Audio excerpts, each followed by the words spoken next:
Hello everyone, welcome to my channel. Today I'm making sorrel syrup cookies. I'm using sorrel powder, sorrel syrup, all-purpose flour, white sugar, cornstarch, margarine and salt. In a bowl I have 3¼ cups of flour. To that I'm going to add 1 tablespoon sorrel powder, 1/4 teaspoon salt and 1/4 cup cornstarch.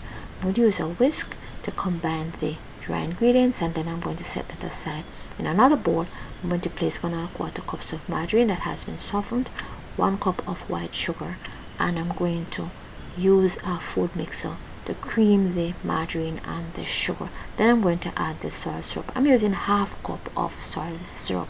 I'm going to use the food mixer to combine those, and then I'm going to add 2 drops of red food coloring. I'm using a gel. I'm going to combine the coloring with the rest of the ingredients, and then I'm going to add the flour.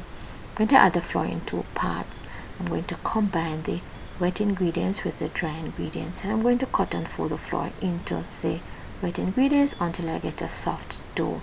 Then I'm going to cover the bowl using plastic wrap, and I'm going to place that in the refrigerator, and I'm going to leave that for 2 hours. At the end of the 2 hours I'm going to now drop the dough onto a greased baking sheet using a spoon, and I'm going to bake that in a preheated oven. The oven has been preheated to 150 degrees Celsius. I'm going to allow them to bake for 15 minutes until they are brown on the edges. Then I'm going to remove them from the baking tray and place them on a cooling rack until they are completely cooled, and then I'm going to place them in an airtight container for no more than 3 days. They're very crunchy and they're very tasty.